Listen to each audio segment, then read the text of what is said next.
Today, we're going to talk about a machine that completely redefined distance, that connected the world in a way nobody thought was possible, and, honestly, changed how we even think about time itself. This is the incredible story of the invention of the train and its legendary successor, the rocket. I mean, think about it. When you're sitting on a modern train, just gliding along, have you ever stopped to wonder about the very first one? Not the sleek, quiet machine you're on, but the loud, chaotic, frankly terrifying beast that started this whole thing? Who came up with that? Well, to find that answer, we have to go back in time, way back, to a world that was being powered by coal, but was getting slowed down by something a lot simpler: mud. And it was this problem that demanded a crazy new solution. Okay, so picture this. It's early 19th century England. The Industrial Revolution is firing on all cylinders. The air is thick with smoke, and the entire country is running on coal. But there's a huge bottleneck. Getting all that coal from the mines to the cities was a massive, massive problem. See, at the time, getting that coal where it needed to go depended entirely on horse-drawn carts, and they were just not cutting it. They were slow, feeding all those horses cost a fortune, and the worst part, a little bit of rain would turn the roads into a swamp, and everything would literally get stuck in the mud. The industry needed something faster, cheaper, and way more reliable. So the need was crystal clear. But the first real attempt at a solution, it wasn't just a small improvement. It was this wild, almost monstrous new idea that absolutely terrified the people who first saw it. It all starts in 1804 with an engineer named Richard Trevithick. He has this totally radical idea. He looked at these huge, hissing steam engines they were using to pump water out of mines and thought, hey, what if we put one of those on iron wheels and had it run on iron tracks? It was a bold and, let's be honest, pretty dangerous idea. So during its first test run, this wasn't some celebrated aha moment. Oh no. The local villagers were horrified. Can you even imagine seeing this thing for the first time? A giant machine breathing black smoke, its metal wheels screeching like a monster, making the very ground shake? You'd think a demon had just been unleashed from the underworld. And look, this first train was far from perfect. It was a disaster, really. It was way too heavy, totally unstable, and it was constantly breaking the very tracks it was supposed to run on.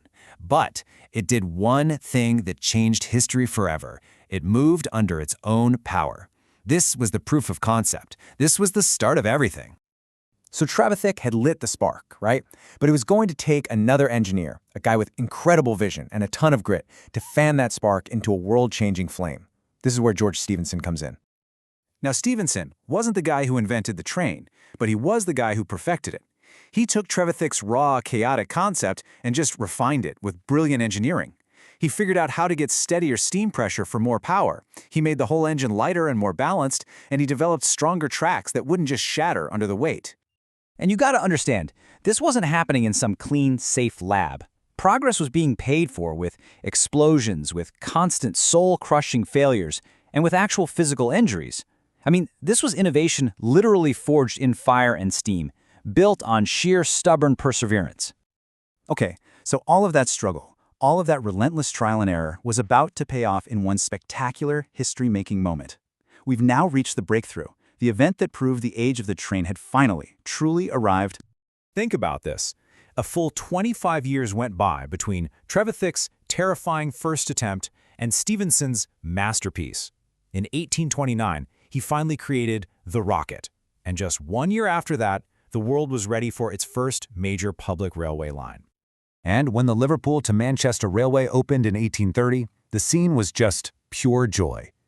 As Stephenson's legendary rocket came roaring down those new tracks, faster than any horse could ever run, crowds lined the whole route, just cheering for this incredible symbol of a brand new age.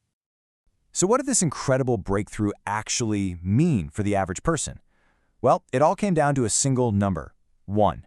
For the first time in human history, a journey between two major cities that used to take most of a day could now be done in just 1 hour. 1 hour. And that is the real legacy of the rocket. It wasn't just a fancy machine. It fundamentally changed how people saw the world. All of a sudden, time itself felt like it was speeding up. Distances that seemed enormous now felt close. And for the very first time, the world started to feel truly connected.